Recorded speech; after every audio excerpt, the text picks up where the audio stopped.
We proudly welcome artist Samantha Sherry as our sponsor on the How to Love Lit podcast.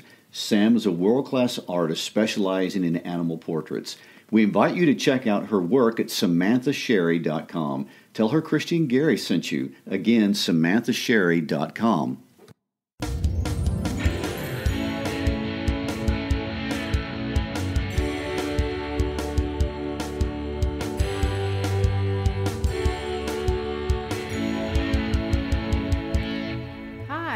Christy Shriver. And I'm Gary Shriver, and this is the How to Love Lit podcast.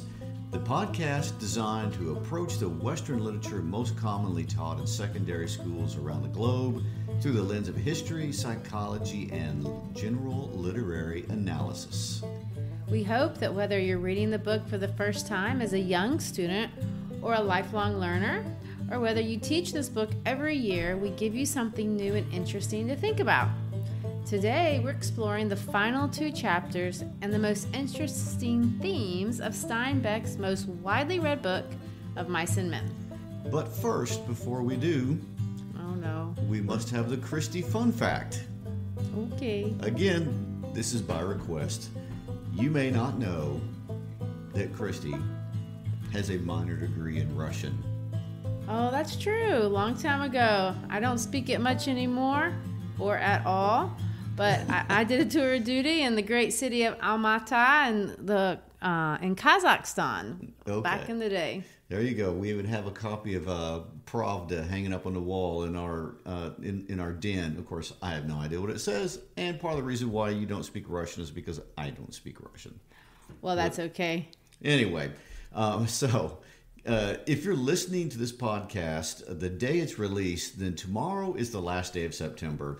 And in Memphis, we're almost at the end of the first quarter of school, but more importantly, we are in the throes of the most exciting time of year in the southern part of the United States, and that is college football season. That's right. And in our part of the country, that is serious business. Our two daughters, Anna and Lizzie, are students at the University of Tennessee, and we are Tennessee Volunteer fans. Go Vols! Our next big game is this Saturday versus an extremely noble opponent. Noble? Okay. Yes. The Georgia Bulldogs. They almost won the whole tournament last year. Tournament as in you mean national championship? Yes, the national championship. All right, yes. Well, I want to put in a plug. I'm actually a Central Missouri State Fighting Mules fan, but I do support the Vols. Anyway, so it's definitely going to be a challenging game, and the Vols have had a tough couple of years. But we've learned that as fans, there's more to a game than just what goes on in the field, and that's the great tradition of the tailgate. That's true, tailgating. We get to hang out before the game, sometimes for hours, eating, drinking, be with friends and family, but most notably, playing cornhole. I wasn't really familiar with this game, actually, before I came to the South, but it's basically when you set two wooden boxes, like, apart from each other, and then you try to throw bean bags and get them in the hole. I'm not all that great at it, to be honest. Actually, you're not good at it at all.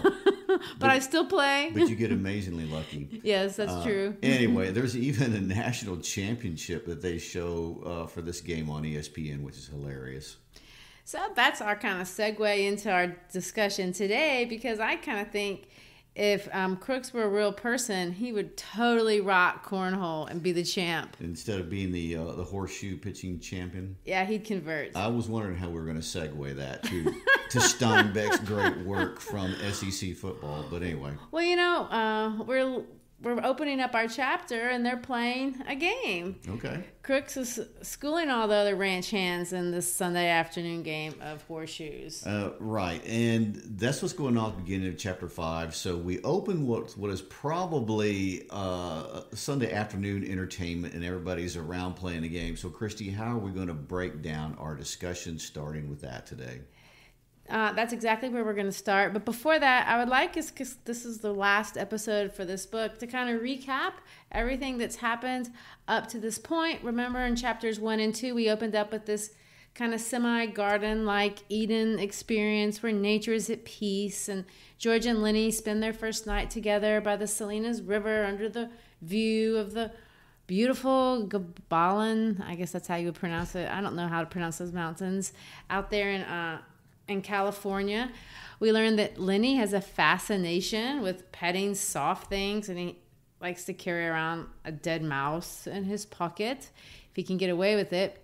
We hear the dream for the first time. George tells Lenny that one day they're going to own a farm and he is going to get to tend the rabbits.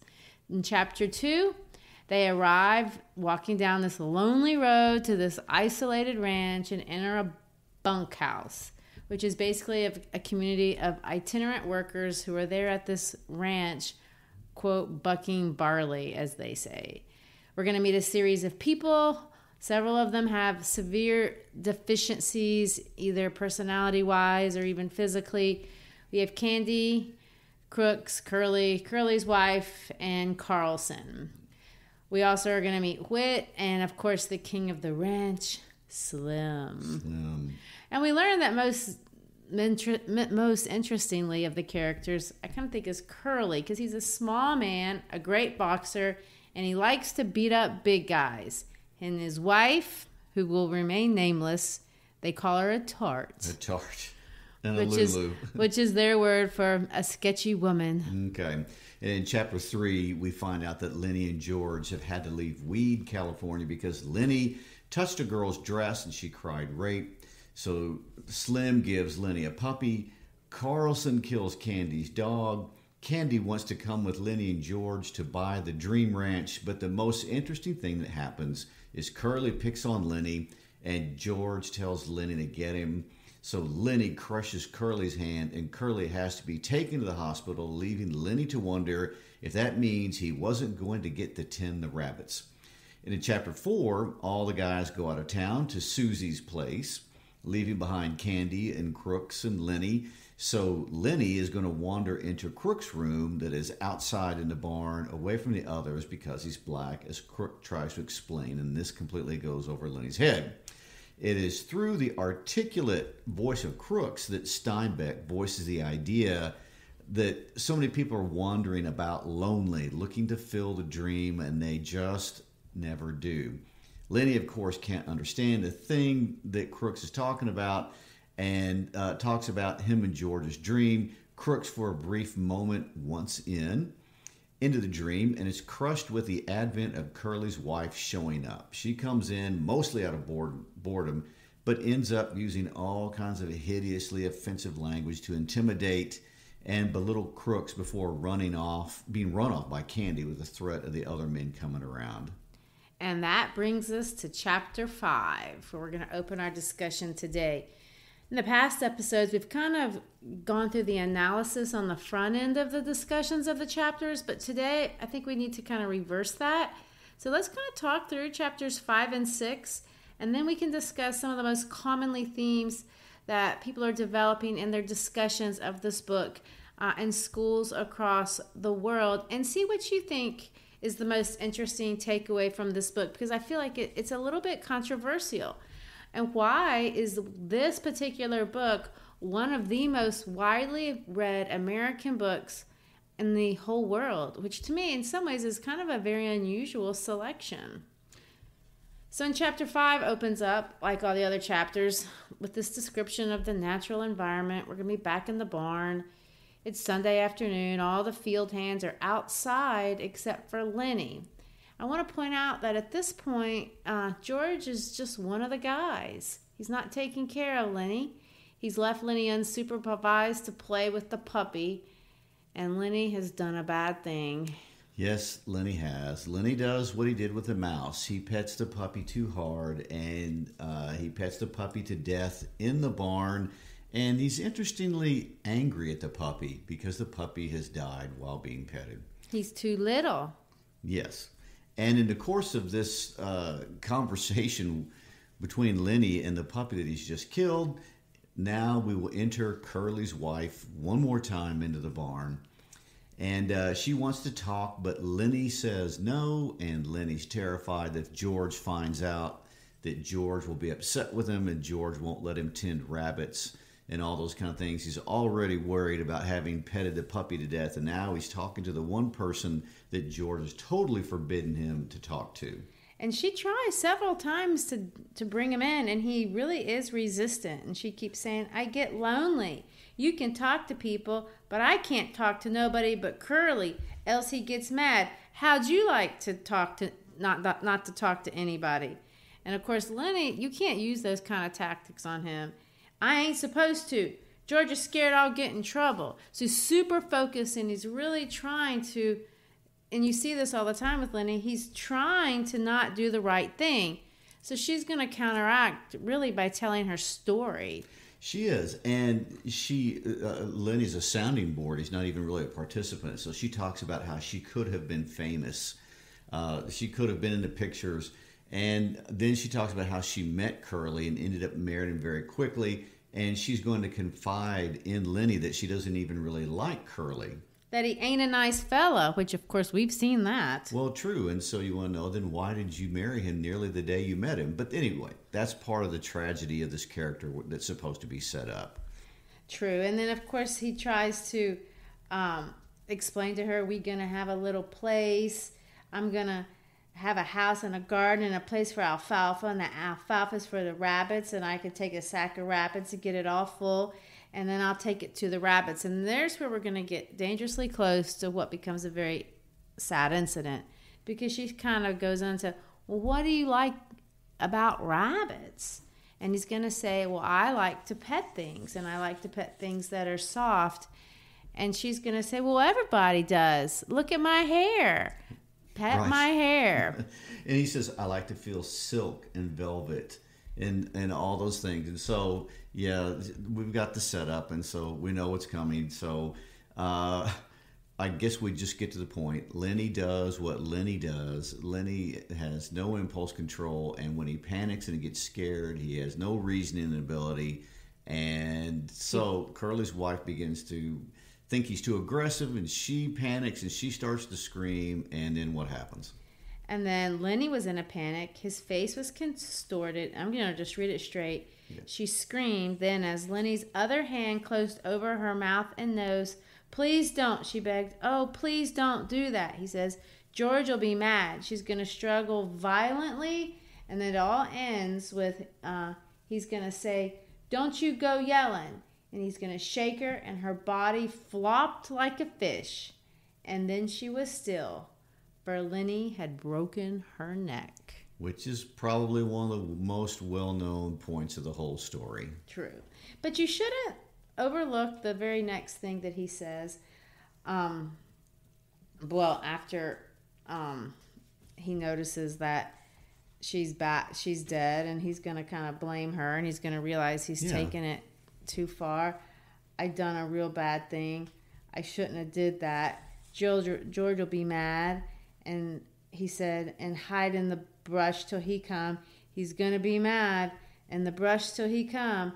That's what he said. And then of course there she is laying in the straw, and it says this: the meanness and the plannings of the discontent and the ache for attention were all gone from her face. She was very pretty and simple, and her face was sweet and young.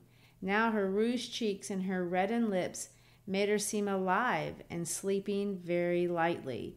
So her agony is that anger. Yeah, that anger that she was exercising over all those men is over. Right. And then she's in some odd form of peace at this point.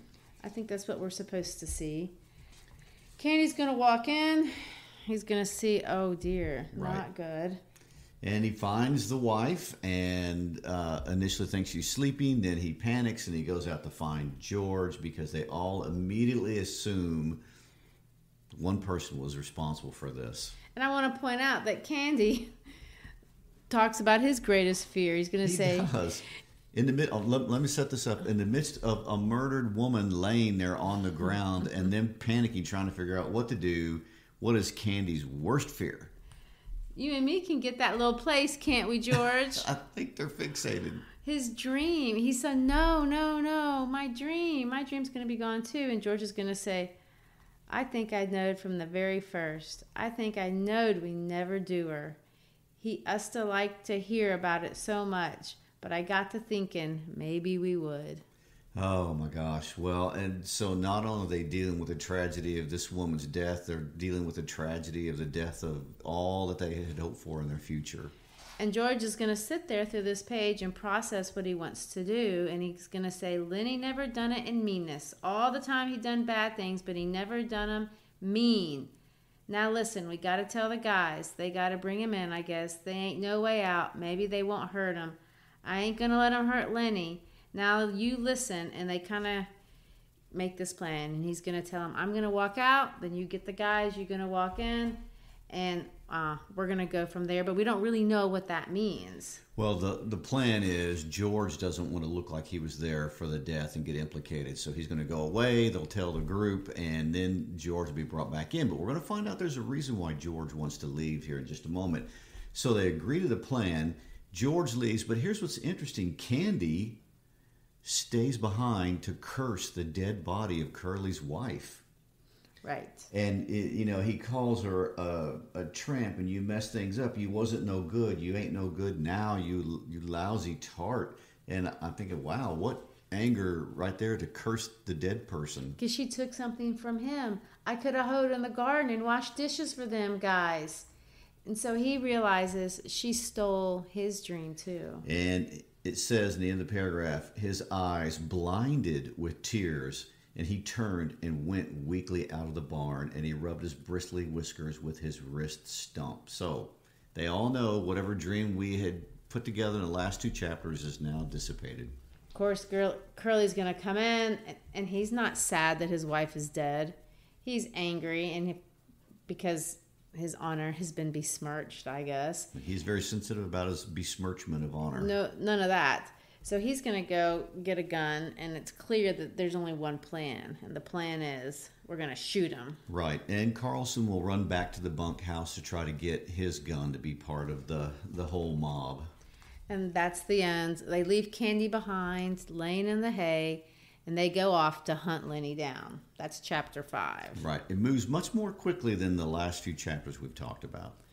Then we're going to open up with scene number 6, if you want to think it that way, in the very same place where we started the book.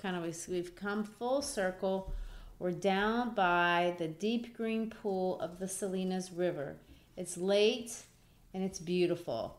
But notice in very archetypal form, a snake has glided into the pool, meaning that the snake always gets into the garden. Yes. And there they are.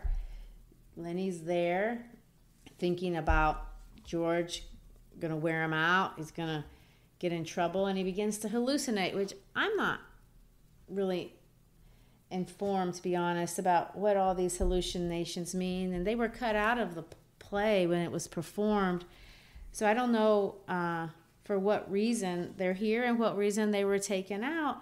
But he's kind of developing this idea that this is all being processed inside of Lenny. Do you have any ideas about that? Well, no, I don't have any huge insights, but it's obvious that Lenny is in a panic state. He's gone to the spot he was instructed to go to.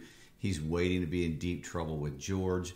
And when he has this basically a hallucination about Aunt Clara and the rabbit, they're both scolding him in the same exact language and in the same exact tone with the same words that George has always scolded him.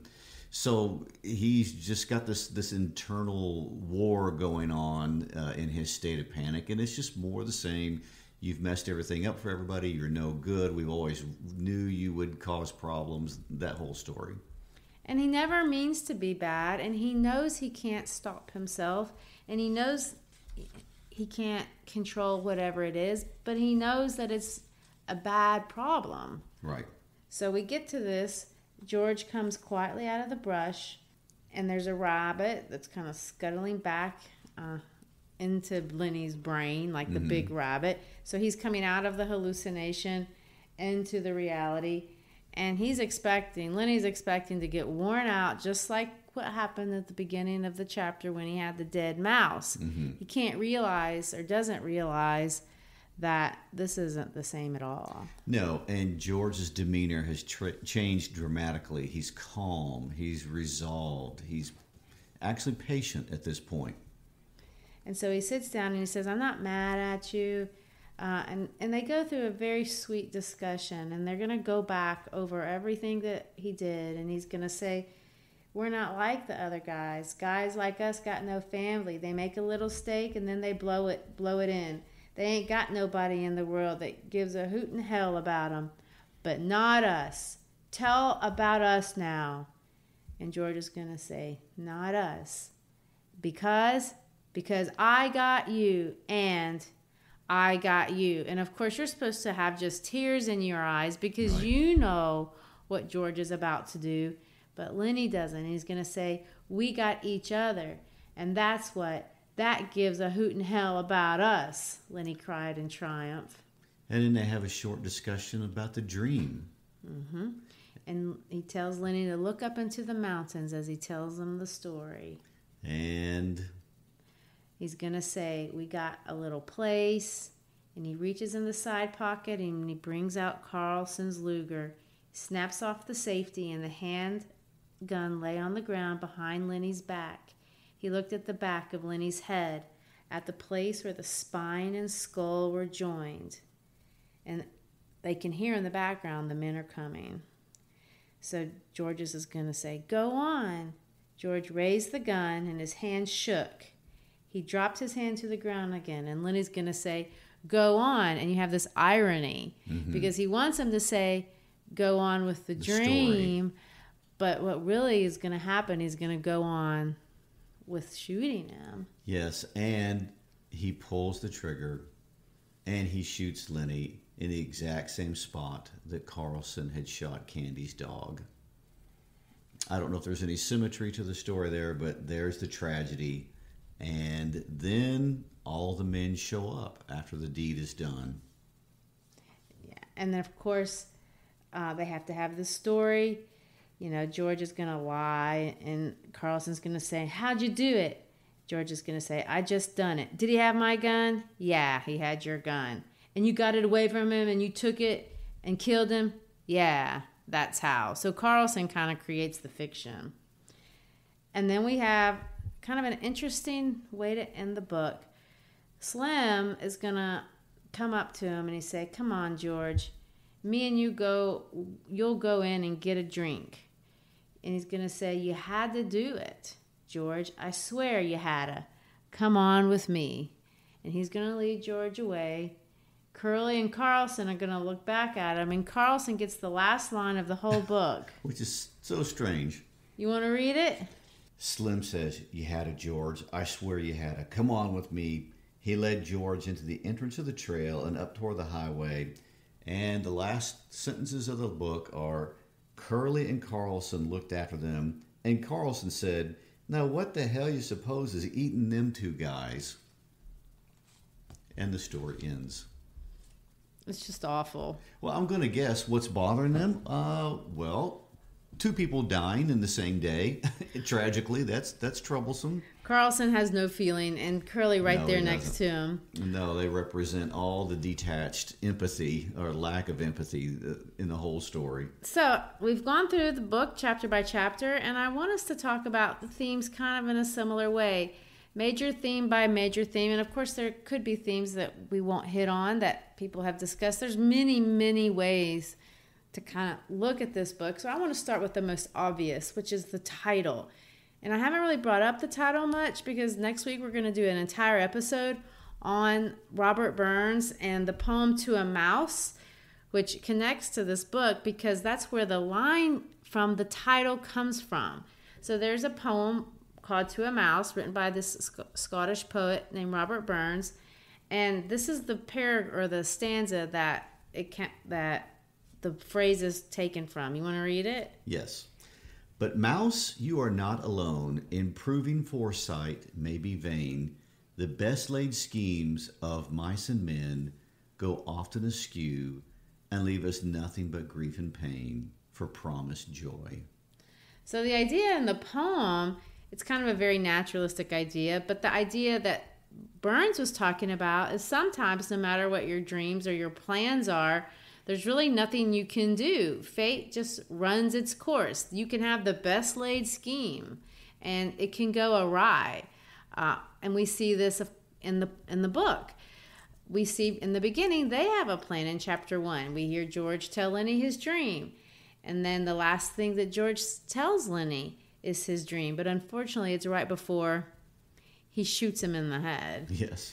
So there's this sense that we suffer as humans from the randomness of life.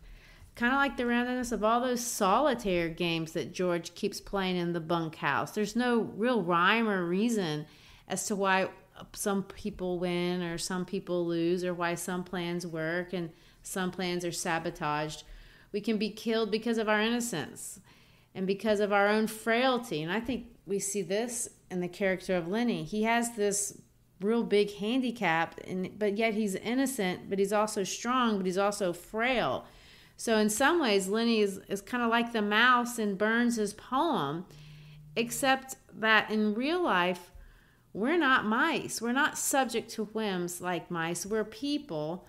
And so in that sense, this leads us to the second, I think, probably more dominant theme, perhaps, in the book, and that's the theme of friendship. This book really is, in many ways, about the power of friendship. It is, and I feel like one of the major themes, having read it from the historical psychological side, is about loneliness, the opposite, the flip side of the coin of friendship, and how driven people were to get out of their loneliness, and it was a concern of all the characters in one way or another. Right, and so these themes are going to be clearly juxtaposed next to each other throughout the course of the story. So we see this committed brotherhood of Lenny and George, really from George being committed to Lenny from start to finish. They're kind of defying this randomness of destiny by saying, we're going to be together. We're not going to live this life of the loner, the isolation that we saw in the very first sentence of the book when it says this is the town called Soledad, lonely. Mm-hmm. Everyone is lonely. The branch is isolated. The itinerant nature of the job that these men have leaves them isolated. And really, the reader, you're kind of an isolated entity when you read the story. You never get to leave the ranch. Those guys go into town or something, but you're always stuck kind of there. Somewhere around the bunkhouse, you hardly ever get to leave. You never get to leave, except to watch Lenny die in the end. So Slim is going to admire this brotherhood, and he's going to comment on that. The owner of the ranch finds it strange, and of course at two different times, Candy really wants to commit to it, and even Crooks is enticed by this sense of camaraderie and this hope that maybe I don't really have to live the loneliness that's been my existence up to the point. So there's something in the brotherhood of mankind that makes life meaningful. Yes, it's a hope, it's a dream that they don't even have a plan to achieve. In fact, most of the characters live in this world that is somewhat based on exerting power on each other, but it appears that none of them like it. They don't want to be a part of this naturalistic evolutionary cycle. They want to bond. Even Curly's wife, a mean and seductive woman, finds a way to be sympathetic to the reader because she can't find a way to live in a brotherhood. She only lives for power, her economic power, sexual power, racial power, whatever. So you can be powerful, but that's not where peace is. It's not where happiness is, and she is arguably the most miserable character out of all of them. Right, and I think Crooks has it set up really that he should be the most miserable because he's out with the animals. He's racially segregated.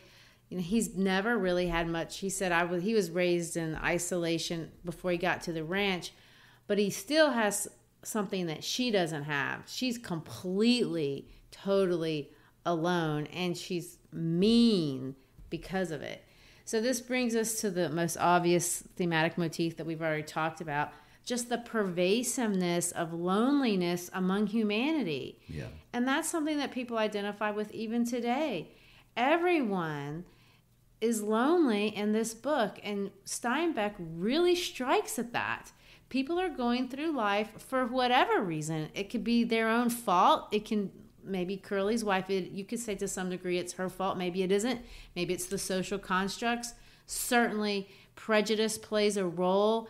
Age plays a role. Biology plays a role. Lots of things can leave you isolated. But what does it matter? The social isolation is still something that no one in this book can get away from. Right. And it's not something they conquer either.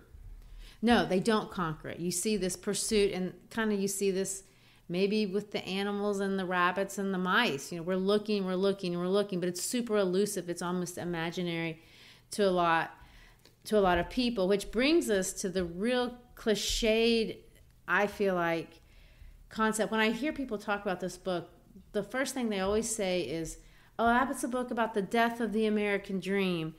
And I kind of really take it to task a little bit. Maybe it's because I wasn't raised in America. And so I'm really interested in this idea of why the dream of success belongs to the American continent. Because everybody I know in other parts of the world, they're also pursuing something.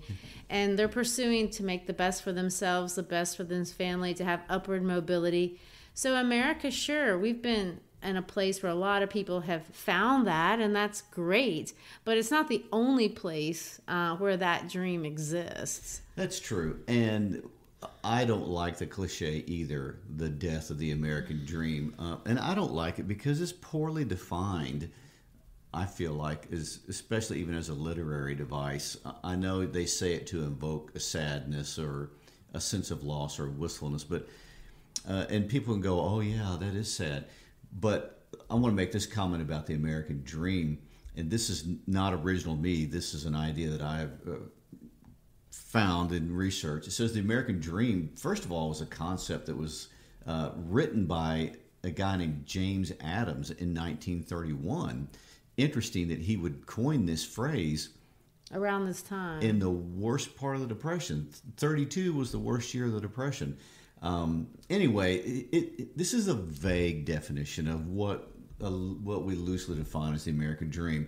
It's a national ethos of the United States. It's a set of ideas about democracy, rights, liberty, opportunity, and equality, in which freedom includes the opportunity for prosperity and success, as well as upward social mobility.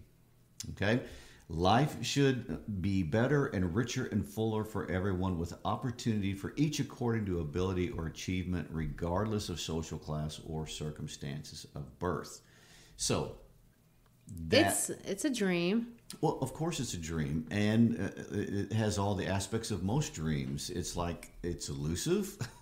It's something to aim at, but if you don't hit it, does that mean there's a failure that's occurred because you don't get there? So anyway, I'm not a particular fan of using the phrase "the death of the American dream" because we're not the only group of people that have a dream, and it's used negatively to connote a huge failure that I don't know that applies. Well, I think it's not wrong to say that Steinbeck was definitely concerned with the plight of working people. You see that in Grapes of Wrath. You see that in this book. He wants people to be aware that people are at different places.